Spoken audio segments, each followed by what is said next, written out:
Dear students, मैं एकलव्य आज आपको काउजेटिव वर्ब्स पार्ट 30 पढ़ाने जा रहा हूं। इस पार्ट में हम लोग काउजेटिव वर्ब के कुछ बचे हुए वाक्यों को, कुछ बचे हुए सेंटेंसों को सीखेंगे। 26 वह बिल्ली से दौड़वा रही थी।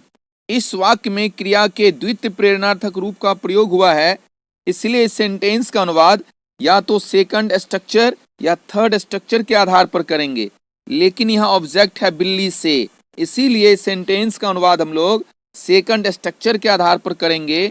She was having the cat run या she was getting the cat to run.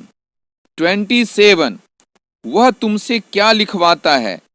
इस वाक्य में सबसे प्रमुख बात यह है कि क्रिया के द्वितीय प्रेरणार्थक रूप का प्रयोग हुआ है और इसमें एक ऑब्जेक्ट है तुमसे, इसलिए इस सेंटेंस का अनुवाद हम लोग काउजेटिव वर्ब के सेकंड स्ट्रक्चर के आधार पर करेंगे। What does he get, what does he get you to write या what does he have you write. 28 तुम बाल कहाँ कटवाते हो। इस वाक्य में सबसे प्रमुख बात यह है कि क्रिया के द्वितीय प्रेरणार्थक रूप का प्रयोग हुआ है और इसमें एक ऑब्जेक्ट है बाल, इसमें से का चिन्ह लगा हुआ नहीं है, इसलिए इस सेंटेंस का अनुवाद हम लोग काउजेटिव वर्ब के थर्ड स्ट्रक्चर के आधार पर करेंगे। Where do you get your hair cut या where do you have your hair cut. Number 29 मुझे पत्र लिखवाने की अनुमति दी जाए। इस वाक्य में सबसे प्रमुख बात यह है कि क्रिया के द्वितीय प्रेरणार्थक रूप का प्रयोग हुआ है, इसीलिए इस सेंटेंस का अनुवाद हम लोग या तो सेकंड स्ट्रक्चर के आधार पर करेंगे या थर्ड स्ट्रक्चर के आधार पर करेंगे, लेकिन यहाँ एक ऑब्जेक्ट है पत्र जिसमें से का चिन्ह लगा हुआ नहीं है, इसलिए इस सेंटेंस का अनुवाद हम लोग थर्ड स्ट्रक्चर के आधार पर करेंगे और यह पैसिव वॉइस में सेंटेंस है, इसको भी आप याद रखेंगे। इसलिए इस सेंटेंस का अनुवाद हम लोग काउजेटिव वर्ब के थर्ड स्ट्रक्चर के आधार पर करेंगे। I may be permitted to get a letter written या I may be allowed to get a letter written या I may be permitted to have a letter written या I may be allowed to have a letter written। Number 30 तुम्हें अपनी आंखों की जांच करवानी चाहिए थी। इस वाक्य में सबसे प्रमुख बात यह है कि क्रिया के द्वितीय प्रेरणार्थक रूप का प्रयोग हुआ है और इसलिए सेंटेंस का अनुवाद हम लोग सेकंड स्ट्रक्चर के आधार पर करेंगे या थर्ड स्ट्रक्चर के आधार पर करेंगे, लेकिन यहाँ ऑब्जेक्ट है अपनी आंखों की, इसीलिए सेंटेंस का अनुवाद हम लोग थर्ड स्ट्रक्चर के आधार पर करेंगे, क्योंकि ऑब्जेक्ट के साथ से का चिन्ह लगा हुआ नहीं है और इसका अनुवाद होगा you should have got your eyes tested या you should have had your eyes tested या you should have got your eyes checked या you should have had your eyes checked. Number 31 उससे झाड़ू तो लगवाओ या उससे झाड़ू तो दिलवाओ। इस वाक्य में सबसे प्रमुख बात यह है कि क्रिया के द्वितीय प्रेरणार्थक रूप का प्रयोग हुआ है और इसमें एक ऑब्जेक्ट है उससे, यानी इसमें से का चिन्ह लगा हुआ है और इस से का अर्थ के द्वारा होता है, इसीलिए इस वाक्य का अनुवाद हम लोग काउजेटिव वर्ब के सेकंड स्ट्रक्चर के आधार पर करेंगे। Do get him to sweep या to have him sweep. Number 32 मुझसे प्रतीक्षा मत करवाओ। इस वाक्य में सबसे प्रमुख बात यह है कि क्रिया के द्वितीय प्रेरणार्थक रूप का प्रयोग हुआ है और इसमें एक ऑब्जेक्ट है मुझसे, जिसमें से का चिन्ह लगा हुआ है और इस से का अर्थ होता है के द्वारा, इसीलिए इस वाक्य का अनुवाद हम लोग काउजेटिव वर्ब के सेकंड स्ट्रक्चर के आधार पर करेंगे। डोंट हैव मी वेट या don't get me to wait. इसका अनुवाद आप गेट लगाकर भी कर सकते हैं, लेकिन उसके बाद आपको वेट से पहले टू लगाना पड़ेगा। नंबर 33 मैंने इस नाटक को अपने स्कूल में खेलवाया। इस वाक्य में सबसे प्रमुख बात यह है कि क्रिया के द्वितीय प्रेरणार्थक रूप का प्रयोग हुआ है और इसमें एक ऑब्जेक्ट है इस नाटक को, और हम यहाँ देखते हैं कि ऑब्जेक्ट के साथ से का चिन्ह लगा हुआ नहीं है, इसलिए इस सेंटेंस का अनुवाद हम लोग कॉजेटिव वर्ब के थर्ड स्ट्रक्चर के आधार पर करेंगे। I got this play staged in my school या I had this play staged in my school. Number 34, उसके पिताजी ने स्कूल से उसका नाम कटवा दिया। इस वाक्य में सबसे प्रमुख बात यह है कि क्रिया के द्वितीय प्रेरणार्थक रूप का प्रयोग हुआ है और इस सेंटेंस में एक ऑब्जेक्ट है उसका नाम और इसके साथ से का चिन्ह लगा हुआ नहीं है। इसीलिए इस सेंटेंस का अनुवाद हम लोग कॉजेटिव वर्ब के थर्ड स्ट्रक्चर के आधार पर करेंगे। His father got his name taken off the rolls of the school या his father had his name taken off the rolls of the school या his father got his name removed from the school या his father had his name removed from the school. 35, मेरे ससुर ने मेरे लिए कुछ मिठाइयाँ भिजवा दी है। इस वाक्य में सबसे प्रमुख बात यह है कि क्रिया के द्वितीय प्रेरणार्थक रूप का प्रयोग हुआ है और इस वाक्य में दो ऑब्जेक्ट है, एक है मेरे लिए और दूसरा है कुछ मिठाइयाँ। यदि हम लोग दोनों में से किसी को भी पहला ऑब्जेक्ट बनाएंगे तो दोनों ही स्थिति में इस सेंटेंस का अनुवाद हम लोग कॉजेटिव वर्ब के थर्ड स्ट्रक्चर के आधार पर करेंगे। My father in law has got some sweets sent for me या my father in law has had some sweets sent for me. या इस सेंटेंस का अनुवाद हम लोग दूसरे प्रकार से भी कर सकते हैं, मेरे ससुर ने मेरे लिए कुछ मिठाइयाँ भिजवा दी हैं। इसका अनुवाद हम बिना कॉजेटिव वर्ब का यूज किए हुए भी कर सकते हैं। My father in law has sent some sweets for me. Number 36, उन लोगों ने नौकर से कमरा में झाड़ू दिलवाई।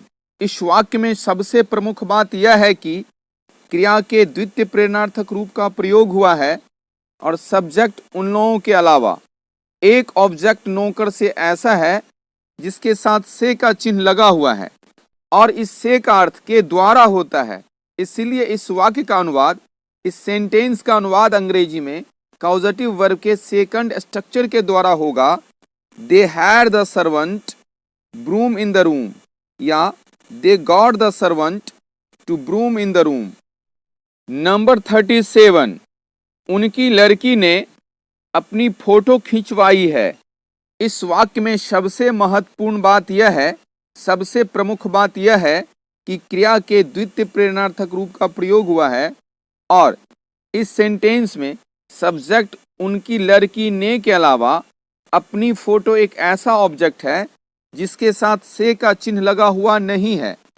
इसलिए इस सेंटेंस का अनुवाद हम लोग कॉजेटिव वर्ब के थर्ड स्ट्रक्चर के आधार पर करते हैं। His daughter has had her photo photographed या his daughter has got her photo photographed या his daughter has had her photo taken या his daughter has got her photo taken.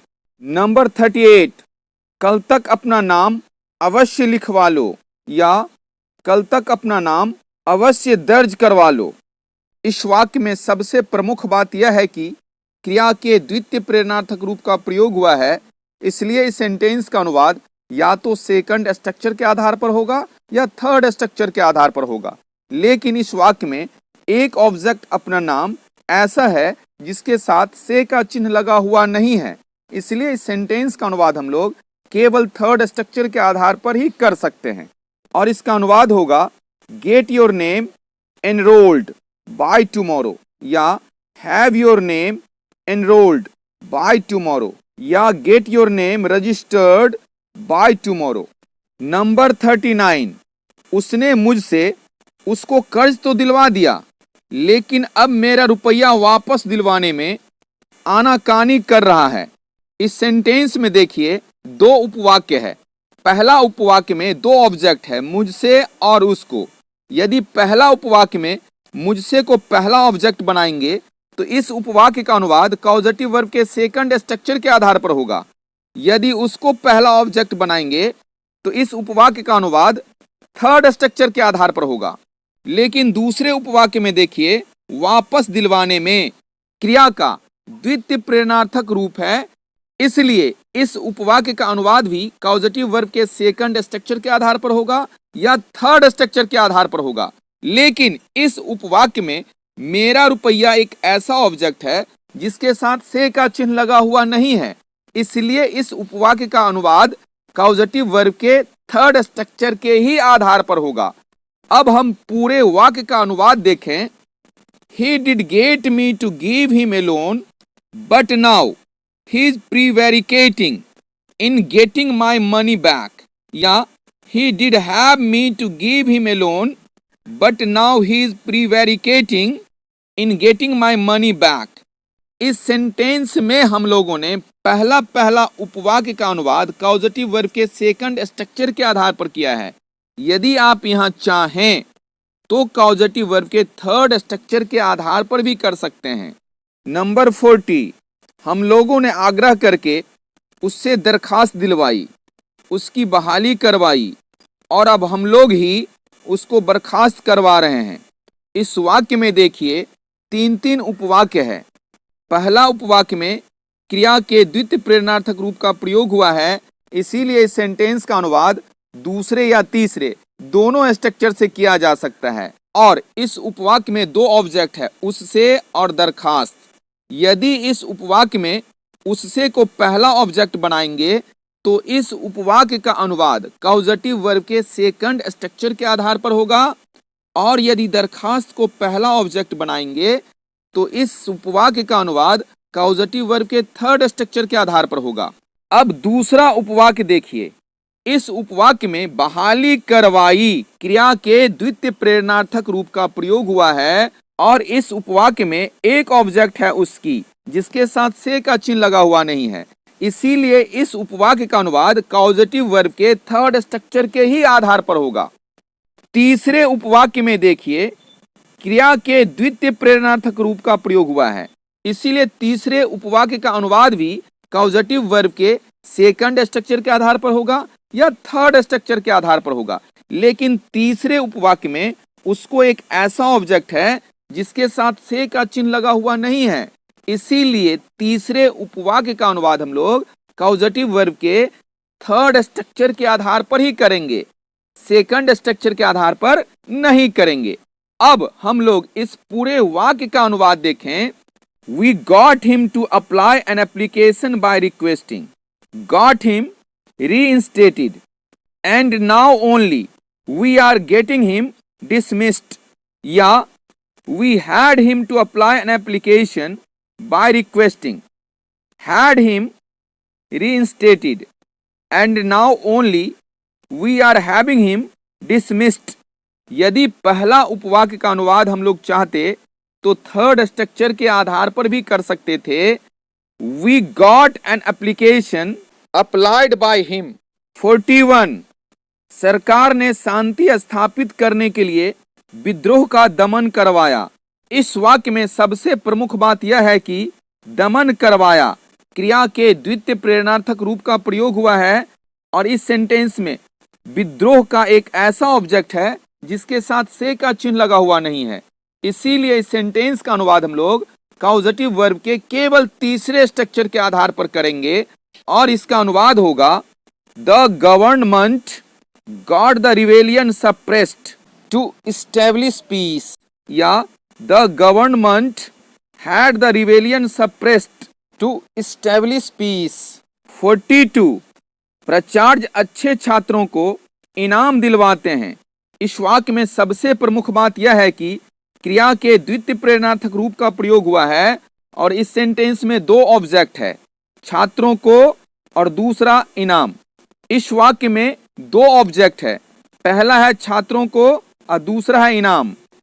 दोनों ऑब्जेक्ट में से किसी में भी से का चिन्ह लगा हुआ नहीं है, इसीलिए दोनों ऑब्जेक्ट में से किसी को भी पहले हम रखेंगे तो अंग्रेजी में इसका अनुवाद केवल थर्ड स्ट्रक्चर के आधार पर ही होगा। इस सेंटेंस का अनुवाद हम किसी भी स्थिति में सेकंड स्ट्रक्चर के आधार पर या फर्स्ट स्ट्रक्चर के आधार पर नहीं करेंगे, और इसका अनुवाद होगा the principal gets the good students given prizes, या the principal has the good students given prizes, या the principal gets prizes given to the good students, या the principal has prizes given to the good students. 43 कुछ सदस्य सदन को स्थगित करवाते हैं। इस वाक्य में सबसे प्रमुख बात यह है कि क्रिया के द्वितीय प्रेरणार्थक रूप का प्रयोग किया गया है और इस वाक्य में एक ऑब्जेक्ट सदन को ऐसा है जिसके साथ से का चिन्ह लगा हुआ नहीं है। इसीलिए इस सेंटेंस का अनुवाद हम लोग कॉजेटिव वर्ब के सेकंड स्ट्रक्चर के आधार पर नहीं करेंगे, बल्कि इस सेंटेंस का अनुवाद हम लोग कॉजेटिव वर्ब के थर्ड स्ट्रक्चर के आधार पर करेंगे। Some members get the house adjourned, या some members have the house adjourned. Number 44 तुम्हें किताब मंगवानी चाहिए।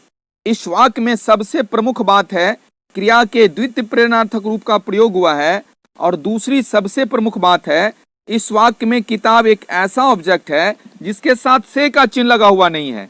इसीलिए इस सेंटेंस का अनुवाद हम लोग कॉजेटिव वर्ब के सेकंड स्ट्रक्चर के आधार पर न करके थर्ड स्ट्रक्चर के आधार पर करेंगे और इसका अनुवाद होगा you should get the book ordered, या you should have the book ordered. 45 तुम्हें धान रोपवाना चाहिए। इस वाक्य में सबसे प्रमुख बात यह है कि क्रिया के द्वितीय प्रेरणार्थक रूप का प्रयोग हुआ है और एक ऑब्जेक्ट धान ऐसा है जिसके साथ से का चिन्ह लगा हुआ नहीं है। इसलिए इस वाक्य का अनुवाद हम लोग कॉजेटिव वर्ब के केवल थर्ड स्ट्रक्चर के आधार पर करेंगे। You should get the paddy planted, या you should have the paddy planted. 46 हमें धान बौग करवाना चाहिए, या हमें धान की बुआई करवाना चाहिए। इस सेंटेंस में सबसे बड़ी बात यह है कि क्रिया के द्वितीय प्रेरणार्थक रूप का प्रयोग हुआ है। बौग करवाना चाहिए या बुआई करवाना चाहिए। और दूसरी सबसे महत्वपूर्ण बात यह है कि एक ऑब्जेक्ट धान ऐसा है जिसके साथ से का चिन्ह लगा हुआ नहीं है, और से का चिन्ह लगा हुआ नहीं है, इसलिए इस सेंटेंस का अनुवाद हम लोग कॉजेटिव वर्ब के सेकंड स्ट्रक्चर के आधार पर नहीं करेंगे, बल्कि थर्ड स्ट्रक्चर के आधार पर करेंगे। We should get paddy sowed, या we should have paddy sowed. Number 47 मैं कूड़ा करकट हटवाता हूं। इस वाक्य में सबसे प्रमुख बात यह है कि क्रिया के द्वितीय प्रेरणार्थक रूप का प्रयोग हुआ है और इसमें एक ऑब्जेक्ट ऐसा है कूड़ा करकट जिसके साथ से का चिन्ह लगा हुआ नहीं है। इसीलिए इस सेंटेंस का अनुवाद हम लोग कॉजेटिव वर्ब के सेकंड स्ट्रक्चर के आधार पर न करके थर्ड स्ट्रक्चर के आधार पर करते हैं और इसका अनुवाद होता है I get the garbage removed, या I have the garbage removed. हम लोगों ने देखा कि यदि किसी सेंटेंस में क्रिया के द्वितीय प्रेरणार्थक रूप का प्रयोग हुआ हो, उसी स्थिति में हम लोग कॉजेटिव वर्ब का सेकंड स्ट्रक्चर का प्रयोग करेंगे या थर्ड स्ट्रक्चर का प्रयोग करेंगे। और यदि एक ऑब्जेक्ट ऐसा हो जिसके साथ से का चिन्ह लगा हुआ हो और उस से का अर्थ के द्वारा हो, और इस प्रकार के ऑब्जेक्ट को यदि हम पहला ऑब्जेक्ट अंग्रेजी में बनाएंगे तो उसी स्थिति में हम इस सेंटेंस का अनुवाद कॉजेटिव वर्ब के सेकंड स्ट्रक्चर के आधार पर करेंगे।